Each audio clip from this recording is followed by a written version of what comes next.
सुनीता बंसल, प्रवक्ता सिविल, राजकीय पॉलिटेक्निक महाविद्यालय उदयपुर से आज आपको माला चक्रम का संतुलन यानी बैलेंसिंग ऑफ ट्रैवर्स के बारे में बताऊंगी।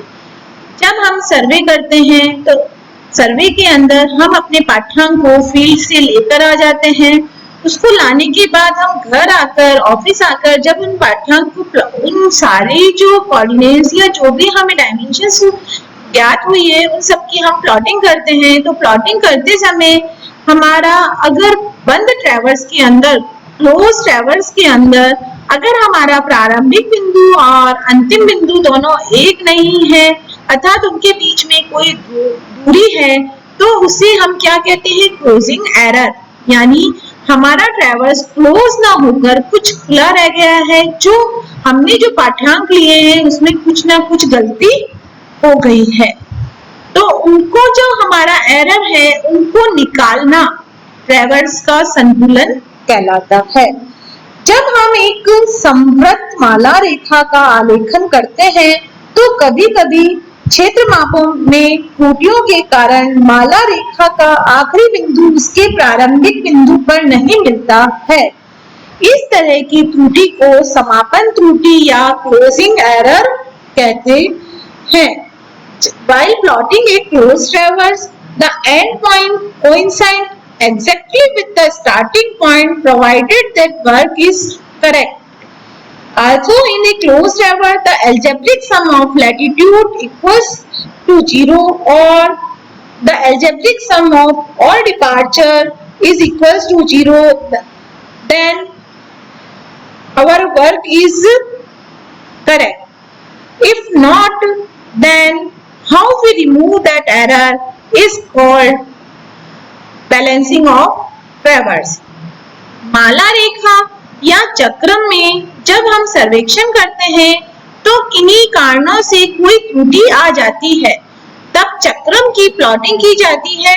तब बंद चक्रम में प्रारंभिक बिंदु और अंतिम बिंदु एक न होकर कुछ दूरी पर होते हैं, वह चक्रम का क्लोजिंग एरर कहलाता है। त्रुटि को दूर करने के लिए उक्त त्रुटि को सभी अक्षांशों यानी लैटिट्यूड व भुजांकों यानी डिपार्चर में बांट दिया जाता है। चक्रम में अक्षांशों व भुजांकों को संशोधित करने की विधि को चक्रम का संतुलन कहते हैं। किसी भी बंद चक्रम के सभी अक्षांशों यानी सभी लैटिट्यूड्स व भुजांकों डिपार्चर का एल्जेब्रिक सम बीजीय योग हमेशा शून्य होना चाहिए। सिग्मा L = 0 और सिग्मा D = 0। ये कब होगा? जबकि हमारा जो ट्रैवर्स है वो क्लोज ट्रैवर्स होगा यानी कि बंद ट्रैवर्स होगा। अगर हमारा ट्रैवर्स ओपन है तो उसके लिए सिग्मा L 0 और सिग्मा D 0 नहीं होगा। क्लोजिंग एरर जैसा कि नाम से ही पता चल रहा है, क्लोजिंग यानी बंद करने में जो एरर रह गया है। क्लोजिंग एरर को चक्रम की सभी सर्वेक्षण रेखाओं में समान अनुपात में वितरित किया जाता है, जिसके कारण इस त्रुटि का जो प्रभाव है पूरे प्लान को बहुत अधिक प्रभावित नहीं करता है। सपोज हम ये सोचें कि हमारा जो ये एरर आया है इसको हम एक लाइन में बांट देते हैं या हम किसी भी बिंदु को हल्का फुल्का चेंज कर हम स्टार्टिंग पॉइंट से मिला देते हैं, हमारा ट्रैवर्स क्लोज हो जाएगा। लेकिन ऐसे केस के अंदर हमारा जो एरर है वो हमारे पूरे के पूरे प्लान को चेंज कर देगा, पूरे के पूरे प्लान को बहुत ज्यादा अफेक्ट करेगा। अतः ऐसा ना हो, हमारा जो एरर है वो इक्वली रूप से डिस्ट्रीब्यूट हो जाए। इसको करने के लिए हम जो बैलेंसिंग ऑफ ट्रैवर्स कहते हैं। चक्रम के संतुलन की मुख्य रूप से 3 विधियां हैं।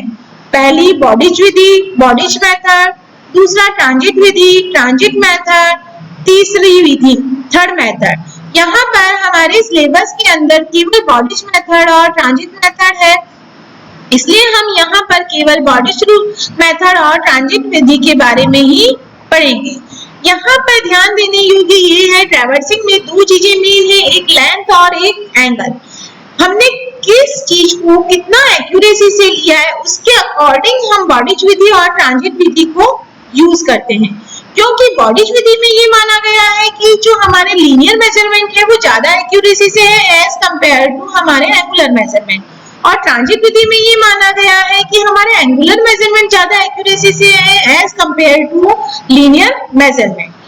और यहाँ पर दोनों विधि के अंदर एक ये माना गया है कि जो हमारी लंबाई में जो एरर है वो मतलब जो √L के मतलब लेंथ में जो करेक्शन है वो भुजा की लंबाई के वर्गमूल के समानुपाती होता है, और जो कोणीय माप में जो एरर है वो भुजा की लंबाई के वर्गमूल के व्युत्क्रमानुपाती होता है। बॉडी की जो विधि है उसको हम कंपास विधि भी कहते हैं। इस विधि को कंपास विधि भी कहते हैं क्योंकि इसके अंदर जो हमने चुंबकीय दिक्मान लिए हैं वो कंपास की सहायता से लिए हैं।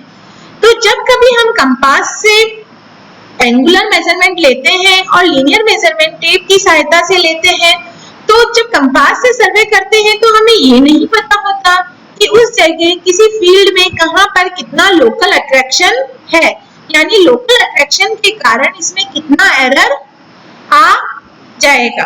तो ऐसे केस के अंदर कोणीय माप में जो त्रुटि होने की संभावना रेखीय माप की तुलना में अधिक है, क्योंकि रेखीय माप को हमने 20 मीटर या 30 मीटर के फीते की सहायता से, चेन या टेप की सहायता से लिया है। अतः कोणीय माप को कंपास की सहायता से अगर हमने लिया है तो हम जो करेक्शन के लिए रूल अप्लाई करते हैं उसे हम बॉडिज मेथड कहते हैं या बॉडिज मेथड काम में लेते हैं।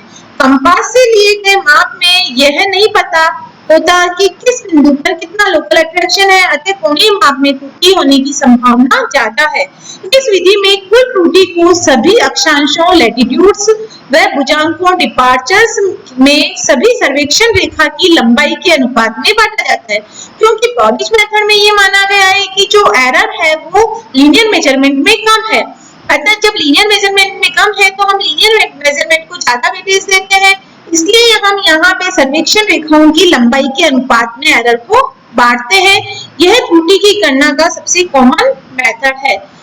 दोनों मेथड में ये माना गया है कि रेखीय माप में जो त्रुटि है ट्रेवर्स की भुजा की लंबाई के वर्गमूल यानी E is directly proportional to √L के समानुपाती होता है, और कोणीय माप में जो त्रुटि है वो चक्रम की भुजा की लंबाई के वर्गमूल के व्युत्क्रमानुपाती E is directly proportional to 1/√L होती है। अब यहाँ पे हमें ये तो पता चल गया कि हमारा स्टार्टिंग पॉइंट और एंड पॉइंट के बीच में दूरी कितनी है। अब हम उसको कैसे करेक्ट करेंगे, यानी हम उसके सभी सर्वेक्षण रेखाओं में उसमें कैसे करेक्शन निकालेंगे, उसको हम बैलेंसिंग ऑफ ट्रेवर्स कहते हैं। अब यहाँ पे है किसी भी एक रेखा के अक्षांश में संशोधन। हम पहले उस रेखा के अक्षांश में संशोधन करेंगे, फिर हम उसके भुजांक में यानी डिपार्चर में करेक्शन करेंगे। तो यहाँ पे हम जो एरर आया है उससे हम ये निकाल लेंगे कि हमारे लैटिट्यूड में कुल कितना एरर है और डिपार्चर में कुल कितना एरर है। तो किसी भी रेखा के अक्षांश में संशोधन होगा बराबर होगा अक्षांश में कुल त्रुटि मल्टीप्लाई बाय भुजा की लंबाई अपॉन चक्रम की कुल लंबाई। यहाँ पे CL क्या है, रेखा के अक्षांश में संशोधन, यानी हमें किसी रेखा की लाइन के लैटिट्यूड में कितना करेक्शन करना है। सिग्मा L कुल लैटिट्यूड में कितना करेक्शन है, मल्टीप्लाई बाय स्मॉल l यानी उस सर्वेक्षण रेखा की लंबाई कितनी है, अपॉन सिग्मा L यानी ट्रेवर्स जो है यानी चक्रम की कुल लंबाई हमारी कितनी है। इसकी सहायता से हम हर अक्षांश में हर सर्वेक्षण रेखा के लैटिट्यूड में कितना करेक्शन करना है वो निकाल लेंगे।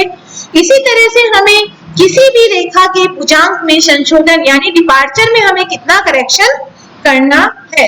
किसी भी रेखा के भुजांक में जो संशोधन होगा वो भुजांक में कुल त्रुटि मल्टीप्लाई बाय भुजा की लंबाई अपॉन चक्रम की कुल लंबाई CD किसी भी रेखा के भुजांक में संशोधन बराबर होगा सिग्मा D यानी जो क्लोजिंग एरर है उसका डिपार्चर कितना है, सिग्मा D यानी भुजांक में कुल त्रुटि कितनी है, मल्टीप्लाई बाय भुजा की लंबाई स्मॉल l अपॉन चक्रम की कुल लंबाई सिग्मा L होगा।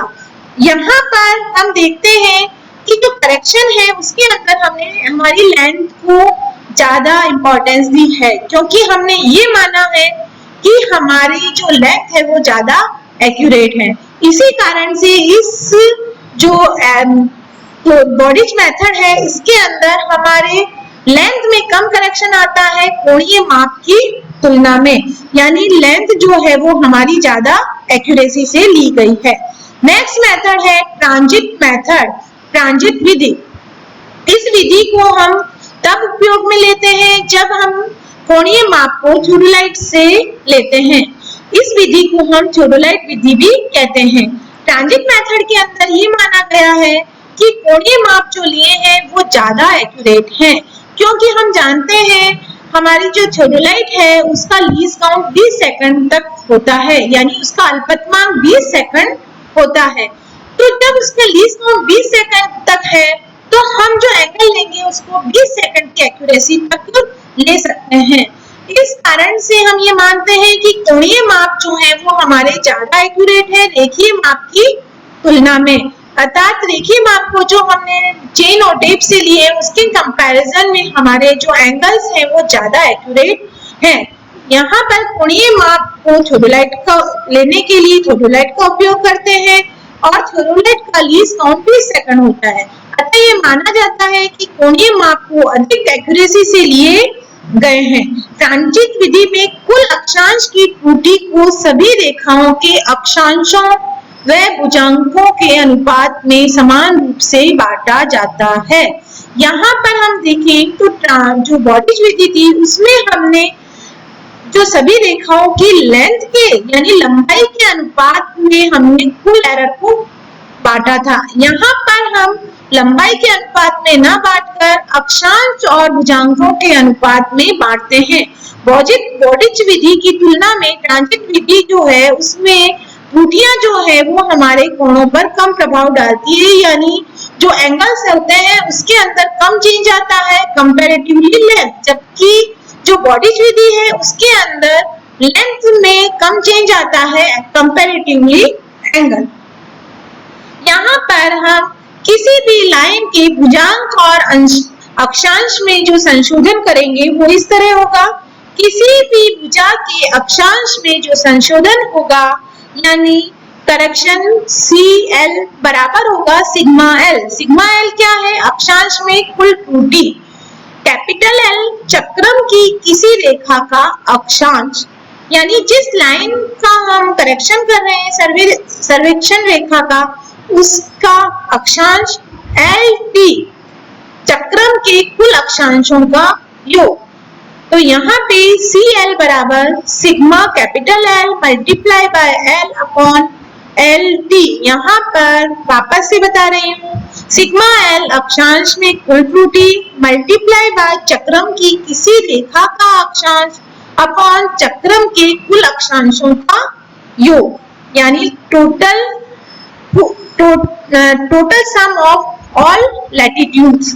चक्रम की किसी रेखा का अक्षांश यानी किसी भी पर्टिकुलर लाइन का लैटिट्यूड। नेक्स्ट हम चक्रम की किसी भुजा के भुजांक में संशोधन करना है, यानी चक्रम की भुजा के भुजांक में जो संशोधन करना है जैसा हमने अक्षांश में किया था उसी तरह से यहाँ पे हम क्या करेंगे, भुजांक में कुल त्रुटि, भुजांक यानी डिपार्चर में कुल कितना एरर हमें आया है ये निकालेंगे सिग्मा D। फिर चक्रम की किसी पर्टिकुलर रेखा का भुजांक यानी लाइन किसी पर्टिकुलर लाइन का डिपार्चर अपॉन चक्रम के कुल भुजांकों का योग, यानी total sum of all departures. यहाँ पे वापस से बता रही हूँ, भुजांक में कुल त्रुटि मल्टीप्लाई बाय चक्रम की किसी रेखा का भुजांक अपॉन चक्रम में कुल भुजांकों का योग। सिग्मा D यहाँ पर क्या है, भुजांक में कुल क्लोजिंग एरर।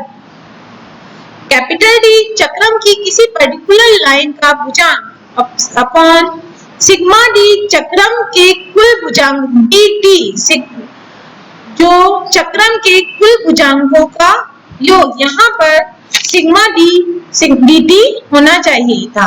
यहाँ पर हम देखें दोनों विधि में जो बेसिक डिफरेंस ये है कि बॉडिज रूल जो है उसको हम कंपास रूल, यानी जब हम कंपास काम में लेते हैं तो प्राय बॉडिज रूल को यूज करते हैं और जब हम थियोडोलाइट को काम में लेते हैं तो हम ट्रांजिट रूल को यूज करते हैं। बॉडिज विधि में ये माना जाता है कि हमारे लीनियर मेजरमेंट ज्यादा एक्यूरेट है, जबकि ट्रांजिट विधि में ये माना जाता है कि हमारे एंगुलर मेजरमेंट ज्यादा एक्यूरेट है।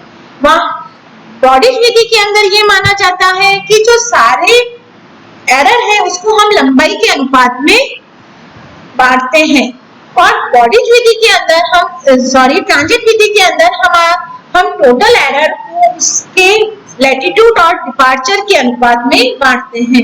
बॉडिज विधि होती है उसके अंदर हम लीनियर मेजरमेंट में कम करेक्शन करते हैं और कोणीय माप में ज्यादा करेक्शन करते हैं, जबकि बॉडिज विधि जो है उसके अंदर चूंकि कोणीय माप ज्यादा एक्यूरेसी से है तो बॉडिज विधि की तुलना में ट्रांजिट विधि के अंदर एंगल्स के अंदर कम होता है और उसकी लंबाई में ज्यादा करेक्शन होता है। यहाँ पर जो एरर है उसको हमने पूरे ट्रैवर्स के अंदर समान रूप से डिस्ट्रीब्यूट कर दिया है, इसके कारण जो हमारा प्लान है उसमें बहुत ज्यादा अंतर नहीं आता है। इसलिए हम इस विधि के द्वारा जो हमारे एरर रह गया है उसको हम पूरे प्लान के अंदर इक्वल रूप से डिस्ट्रीब्यूट करते हैं। इसलिए इन दोनों विधि को हम क्या कहते हैं, बैलेंसिंग ऑफ ट्रैवर्स, यानी हमारे ट्रैवर्स को हम किस तरह से बैलेंस करें ताकि जो सम है, अलजेब्रिक सम है, ऑल लैटिट्यूड इक्वल्स टू 0 हो जाए और sum of all departure equals to 0 हो जाए। Thank you.